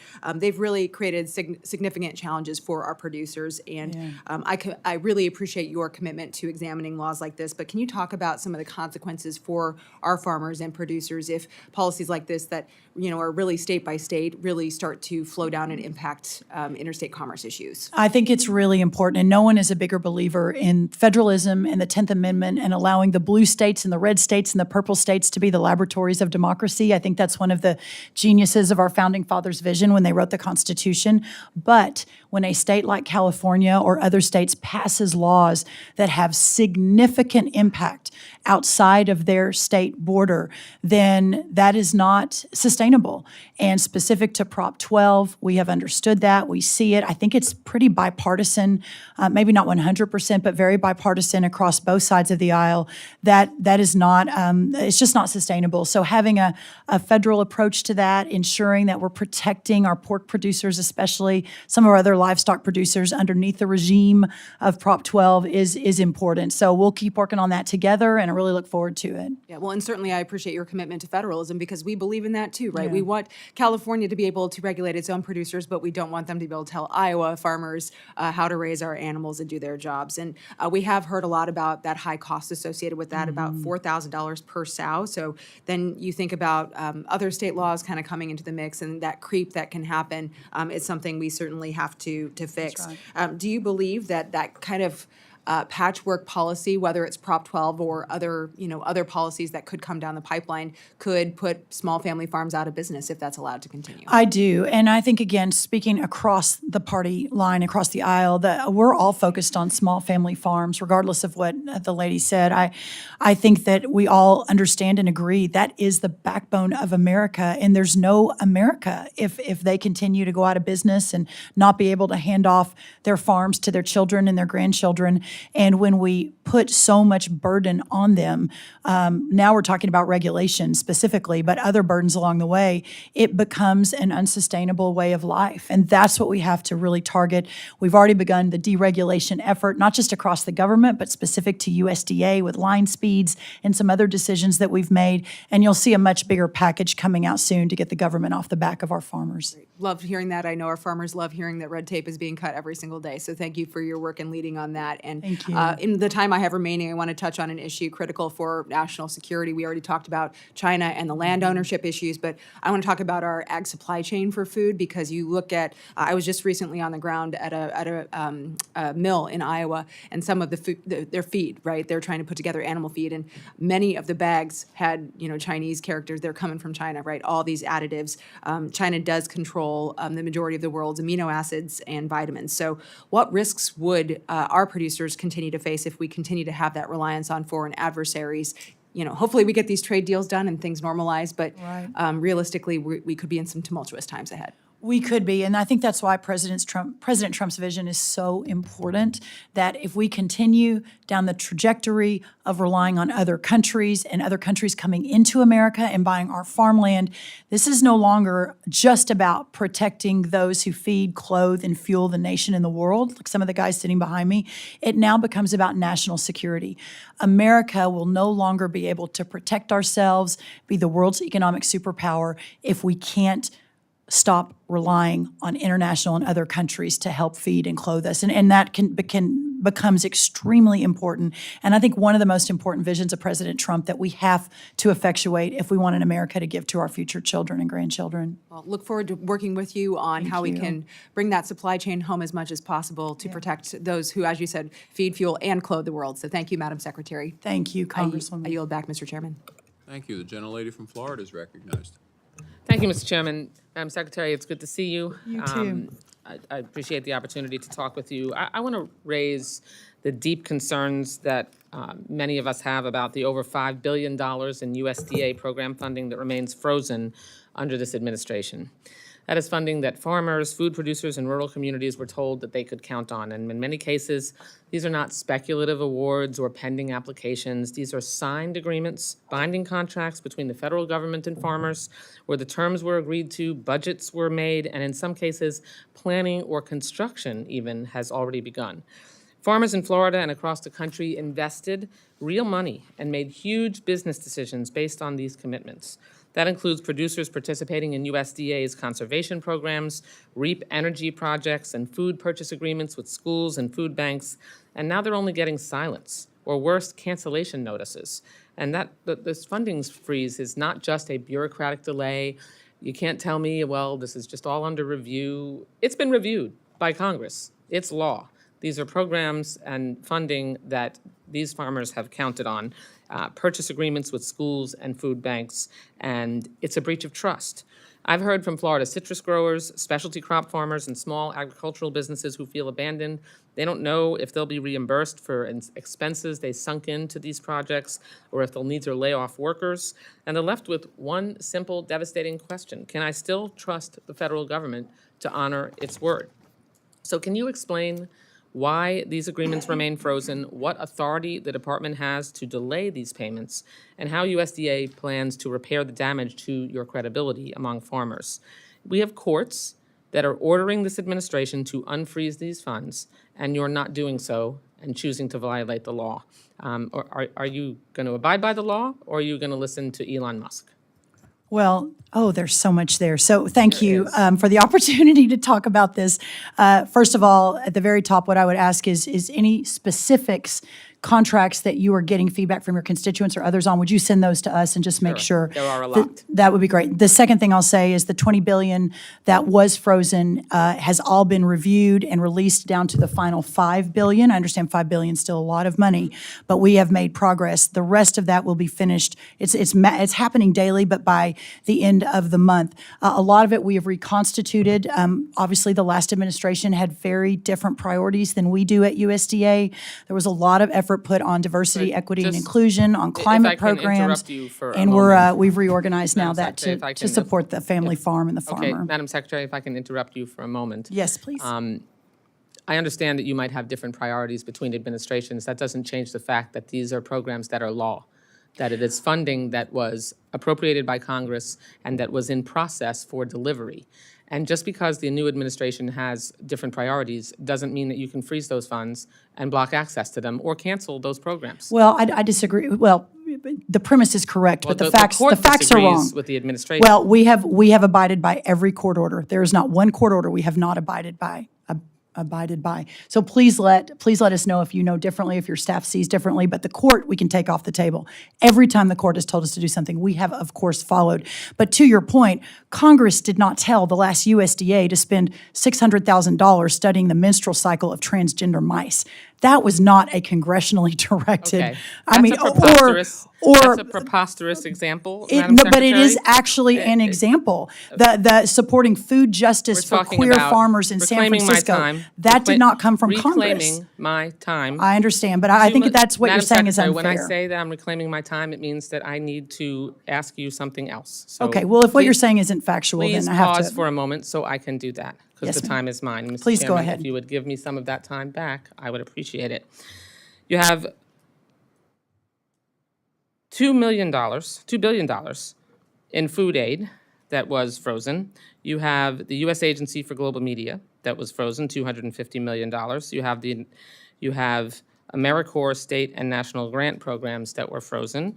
You have Agricultural Conservation Easement Program, $500 million that was frozen. Watershed programs, $800 million that was frozen. And you're going to tell me all of that money has been distributed now and the reviews are done and the grant funding's been released? No, of course not. All of it has been reviewed and realigned with this administration's goals while complying with the law and court orders. Let's talk about food aid. So I'm sure you're talking about oh, goodness gracious, the name escapes me, but the big one, Food for Aid maybe. That is a very, very big program, $240 million, I believe. Only 37 million of that was actually farm-related. The layers of abuse and waste and bureaucracy. Reclaiming my time, Madam That's Secretary. what we have to realign for the taxpayer. Madam Secretary, reclaiming my time, it doesn't change the fact that it's still law. It was still appropriated funds directed by Congress, in many cases with specificity on what, I had about a minute and a half that the Secretary would not give me my time back, so I would like to answer the questions, Okay, but and I would hear like you. to make sure that you answer my question. But I don't have time to answer them. On the specificity of the programs that were appropriated by Congress within those funds, and the department froze them and did not release the funds, and you are not allowed by law to decide that because your priorities don't line up with the way Congress appropriated those funds, specifically, to just decide not to spend them. We will have. Very much. The gentlelady was recognized for an extra minute. The gentleman from Virginia, Mr. Klein, is recognized. Thank you, Mr. Chairman. I'm going to give you the opportunity to respond because I do believe that you do have the authority. If you find there to be wasteful spending in some of these programs, fraudulent spending in some of these programs, administration of these programs, if you find fraud, if you find abuse of taxpayer dollars, it's not only your ability, your right, it's your responsibility of the taxpayers to pause those funds to make sure that they're being administered properly. So I commend you for what you're doing. You're looking after the farmers of this country. You're looking after the taxpayers of this country. So I'll give you the chance to respond before I ask you some questions about bird flu. Well, thank you, sir. I will just echo what you said. Every decision that we are making is in the interest of the taxpayer, the farmer, and the rancher, and the agriculture producer. We are not violating any law, and if in fact we see law that has been violated, I would ask, the gentlelady has now left, but I would ask her or her staff to let us know. That's extremely important. There was a mandate in November of 2024 to realign the entire government around putting Americans first and not putting bureaucrats and massive government programs first. And that's what we're doing every day. And the people support us. And the inflation's coming down, jobs are going up. I mean, this is making America and American agriculture great again. So thank you for allowing me to say that. Madam Secretary, you're doing a great job, and I want to highlight one area where you are prioritizing taxpayer dollars, and that is to combat avian influenza. The turkey industry, which is in my district in the Shenandoah Valley, I know you know it well, you're welcome anytime, it's been greatly impacted by avian flu, and in addition to that, blackhead is another disease that's impacted poultry in my district. The subcommittee has supported research being conducted at USDA Ag Research Service to better understand how blackhead colonies in turkeys, and work is underway to identify potential pathways for control of the disease. So I would urge you to continue to prioritize this research and staff associated with the research in their positions. We will definitely do that, and I have visited a lot of our poultry producers in the last 83 days. It has been devastating, and losing entire flocks. We just have to do better. The avian bird flu reared its ugly head after 10 years of nothing 2 years ago. The last administration worked to mitigate and manage it, but didn't really have a bold plan to fix it, and that's what we're working to do. Thank you, and I want to shift gears a little bit. Your predecessor was had quite a track record, and it's not a pretty one. I questioned him last year about the Biden-Harris's USDA's $1 million ongoing collaboration with Wuhan, the Wuhan Labs parent organization, the Chinese Academy of Sciences. In the project, the USDA's Ag Research Service and the Communist Party-controlled CAS were conducting dangerous experiments to manipulate bird flu viruses using gain-of-function research techniques to see if they could create new strains that might infect humans. On top of that, the CAS researcher leading China's side of the project has listed the Wuhan Institute of Virology as one of his affiliations. It may not surprise you that Secretary Vilsack defended and distorted this risky project. He denied collaboration, even though that word is literally in the project title. He also said that, quote, "there's not data sharing. All of this is basically walled off, so everything we're doing stays with us. It doesn't necessarily go to the UK or to China," end quote. However, FOIA records state USDA will spend tax dollars to visit the lab in China regularly to, quote, "share results on site." It's remarkable. Will you commit to discontinuing funding for this project and other research with Chinese labs while we continue to fight this epidemic, this avian flu? Yes, it is my understanding that those have been discontinued just in the last few months, but we will double check that today. If they haven't, then 100% yes. And I'm sure you saw that the president has also made this a priority and is willing to take whatever measures necessary to ensure we're protecting our people and our producers in this country. Outstanding. With that, I will yield back to the chairman if he wants the remaining minute of my time. Thank you. Thank you very much. I'm going to recognize the gentlelady from Ohio, who, Madam Secretary, if you're intrigued by the idea of Buy American for SNAP, we might have a willing partner. I love it. I love The it. gentlelady is recognized. Thank you so much. Thank you, Mr. Chairman, and welcome, Madam Secretary. We've not had a chance to meet, unfortunately, this morning, and we got 3 committees, all so important, meeting simultaneously, and all of us are running around. This is not the way Congress should operate. I am willing to work late into the evening in order to allow, and I'm not blaming this committee, but the process that's been set up is very unfair to witnesses and very unfair to members, and I don't like it at all. So I will exit immediately after questions because I have to run to 2 other committees. It's not an intelligent way to operate the country. Well, I am always available. So if we don't get to it, feel free to call me personally anytime. Thank you. My first question is an easy one. Does the Department of Agriculture still permit the Virginia and Maryland farmers to sell at the USDA farmers market to set a good example for the country to support local agriculture? I believe the answer is yes, but let me, that's one question I have not had in all these days, so I will double check and get back to your office today. That's an important one because that's The answer is 100% yes, from the smart people sitting behind me. I want to help that, even though I'm in competition with the chairman of this committee, because he grows in his district too. But the millions of people that go down that mall, I love that it. is our advertisement for local agriculture. I love it. And there's a truck they used to take around. I don't know if they still do that, but do whatever they had it hidden behind some bushes the last time I was over there. And I really think we need to showcase agriculture, and you are in a perfect place to do it to the millions of people that visit this city. And I don't live here. Amen. But anyway, but that gets me to my point. I have fought for many years for the Senior Farmers Market and WIC Farmers Market program. We used to call it the coupon program because senior citizens know what coupons are. The younger generation's all, electronic. But seniors know what coupons are. It was a measly amount of money, $50 for those that qualified. And our Area Office on Aging conducted this program. We used to have 22,000 seniors. And this program's only a $20 million program. It's an embarrassment, but it's in the books. Okay, so we had 22,000 seniors who got $50 a summer. And I could tell you so many compelling stories of what those $50 meant, and they had to buy it from local producers and what it means to those producers. I am so worried we will not have a follow-on generation of farmers in this country. And there's a reason for it, because of conglomerate agriculture that has squeezed out these local producers, local innovation, and it's wrong. It's wrong. These people work so hard, and they have so many ideas that are fresh, the organic producers that are coming along and so forth. So this program, just in my little area, I have 8 counties, 7 of them are rural, okay? 150 farmers registered. We actually had a registry of local farmers.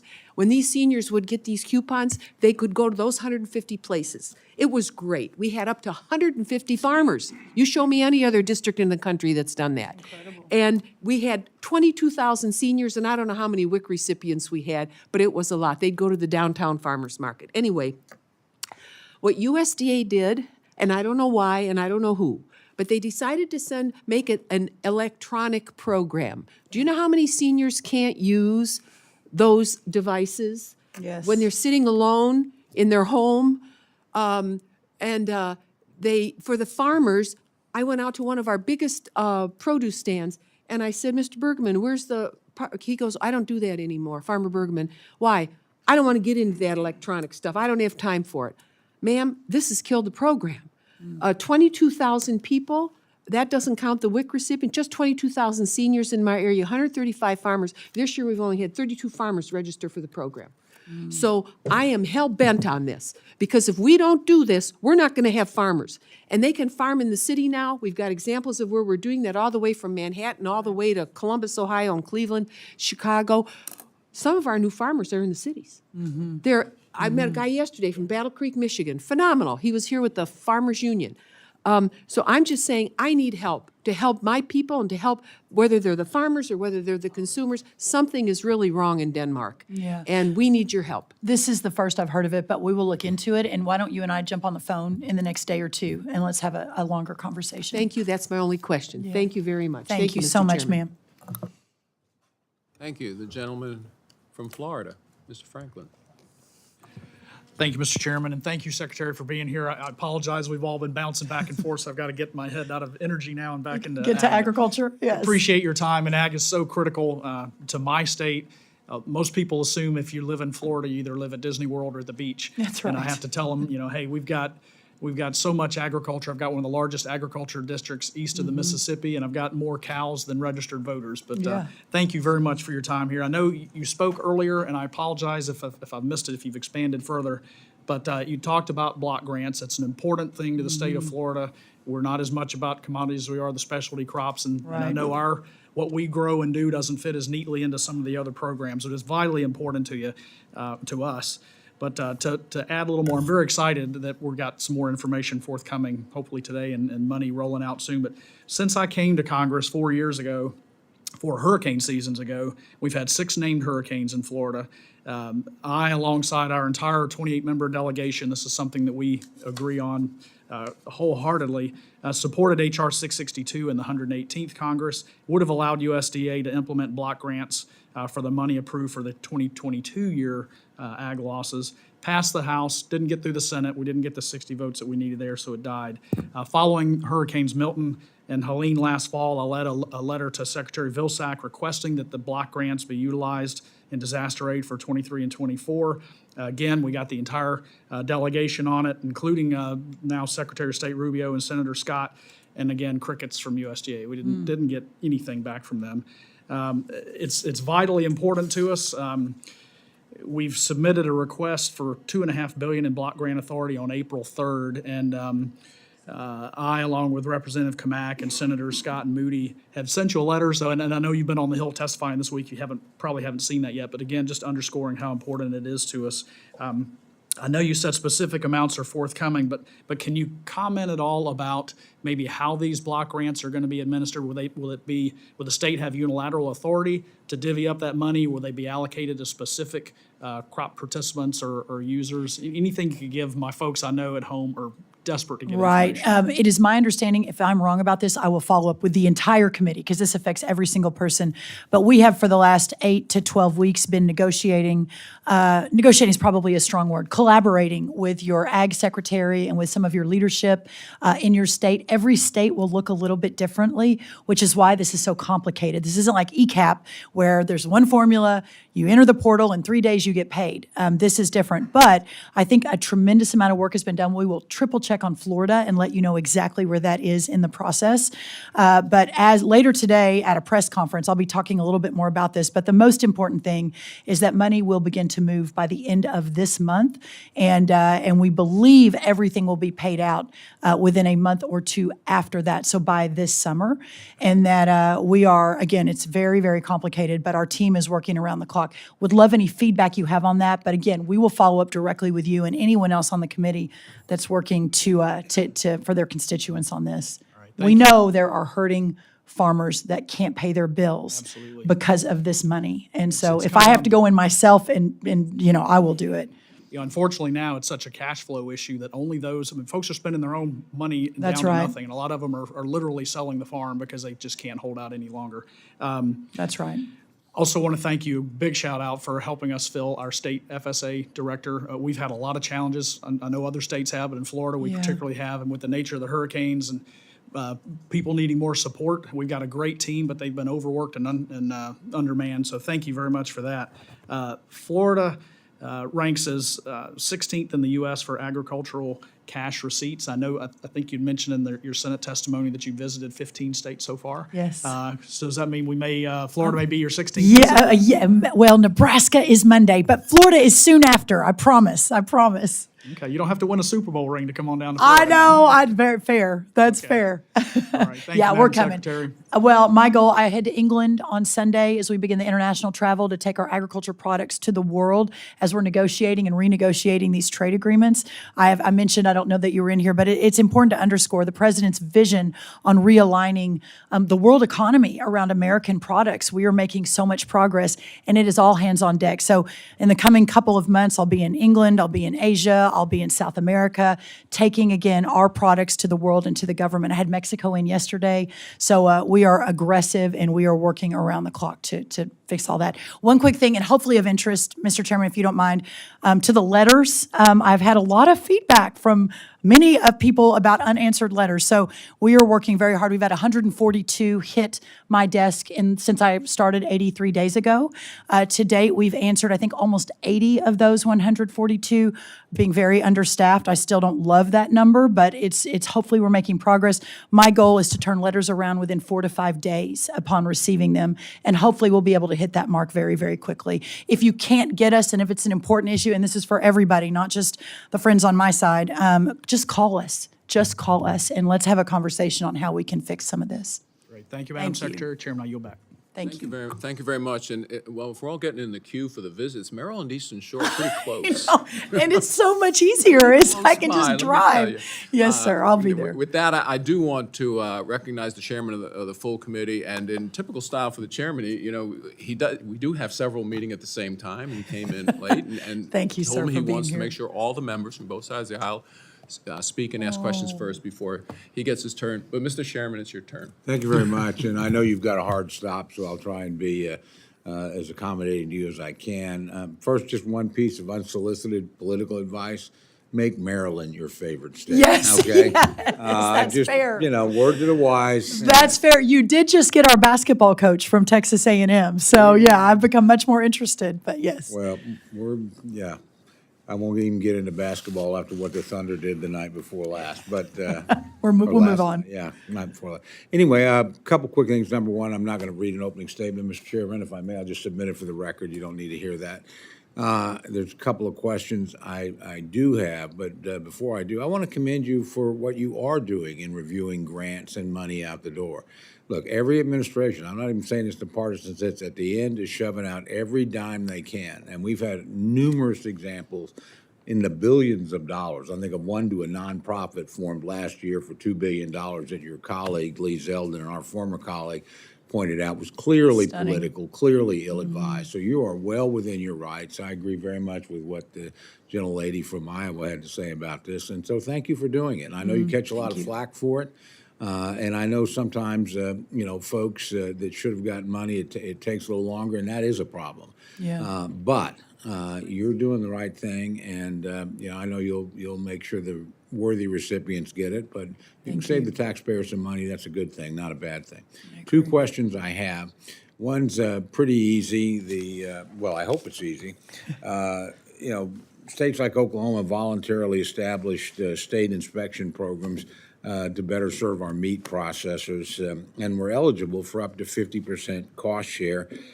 In the last administration, we didn't get the full 50% match. That's really put us in a difficult spot in terms of meeting all the needs of our local and particularly our smaller producers. So if you've had a chance to think about this, will the USDA be providing the 50% cost share this fiscal year for state inspection programs? Do you know if you're? I don't know off the top of my head, but we will get back to you today Okay. on that. And I would believe that if this was, it's obviously very important to my neighbor to the north, Oklahoma, and our cattle producers, that seems We'd appreciate important. if you looked at it. And look, we also get it, and I actually direct this to the members as well. There's a lot of legitimate complaints about how many hearings we're having and how quickly. That's because you're a new administration. It took That's a while right. to get everybody in place. We don't have a full budget yet, which That's I would right. urge. I know you're working with OMB. We're glad we got the skinny budget, but that's not a full budget. We need the full budget. And I will tell this, and we'll talk about it in full committee to my fellow committee members. We are going to get every one of these damn bills out of here by the August break. So it's going to be a hectic schedule, period. Because we have no chance of getting things done by the end of the fiscal year if this committee is not able to expedite its work. So I'm going to push the members and the staff awfully hard. The things got here, but again, this is a new administration. Every administration in its first year goes through this because they don't have time to get the budget done. Takes a while to get their people through, and so it's just kind of the nature of the beast. Second question, last year, under the last administration, was very unusual. We had a tremendous problem with tribal food distribution programs. So much so that we actually had a bipartisan hearing, and it was a hearing between both the Appropriations and Ag, and honestly, we had genuine bipartisan concern over this issue, partly because all of us that represent tribal communities had begun hearing about this a lot. I mean, these promised deliveries of food weren't showing up.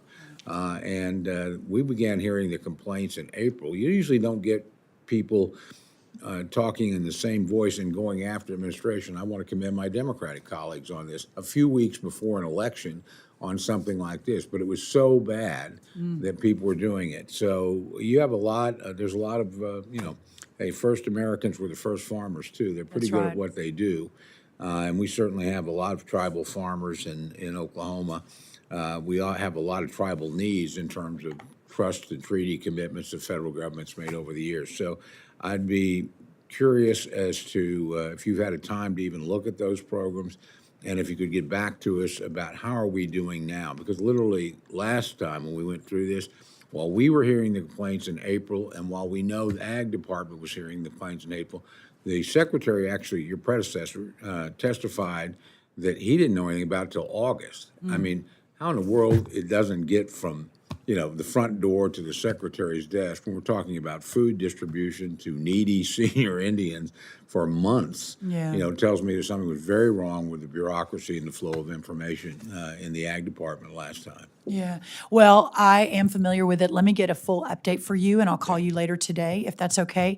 T.W. Shannon, a great Oklahoman, is Used on. to work for me. Well, he's on our senior staff. I know. Focusing on rural prosperity, and certainly he is of these communities as well. So much so. I'll loop him in and make sure he's at least an every day, every minute conduit for you. But you can always call me as well. But we'll put Thank him you on very it. much. Yeah, thank you, sir, very much. Thank you, Madam Secretary. Thank you. You're back. Thank you. We're going to just have a brief comment by myself and one question from the ranking member, and then get you out of here on time, hopefully. Just to follow up on what the chairman talked about, one of the issues with those grants for the small processors for meat brought to my attention that one problem is, because we need to do that to get our small producers mechanism for them to get things processed, is that for some reason we require the slaughtering and fabrication to occur in the same facility if it's subject for the grant.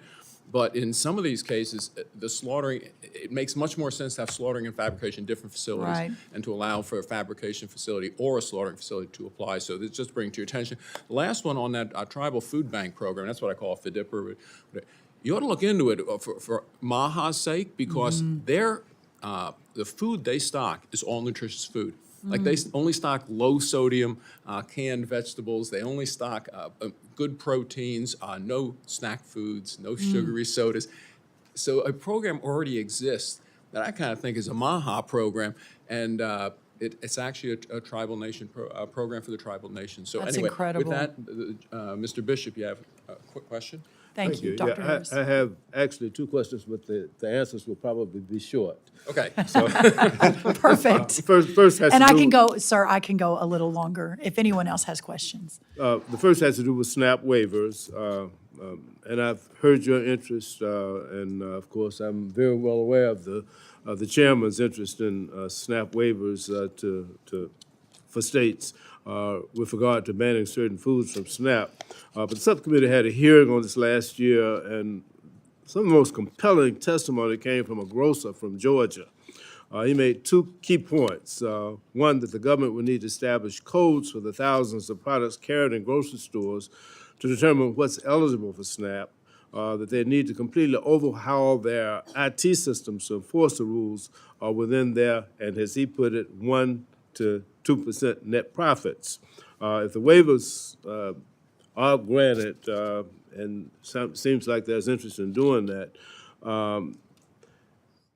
Can I get your commitment that you would consider exempting small grocers from any waiver so they can have a chance to stay in business without having to comply with all of that?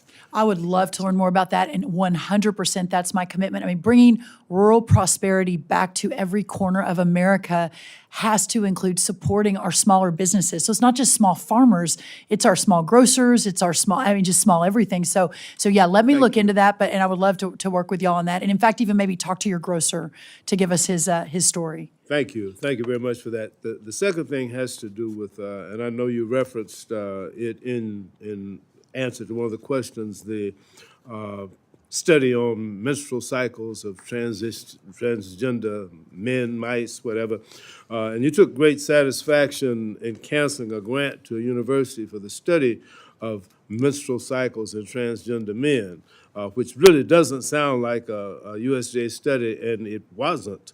But that study was to research, process, and utilize 3 alternative natural fibers, regenerative cotton, regenerative wool, and industrial hemp, in the development of sustainable, reusable, and disposable feminine hygiene products, including pads, liners, and underwear for women and girls that could be grown in Louisiana, which basically was to promote the growth of agricultural products, the patents, et cetera, in Louisiana. Apparently, whoever read the grant, your staff obviously misread it, and of course, it resulted in a fraudulent, sensational, and misrepresentation of what that grant was about.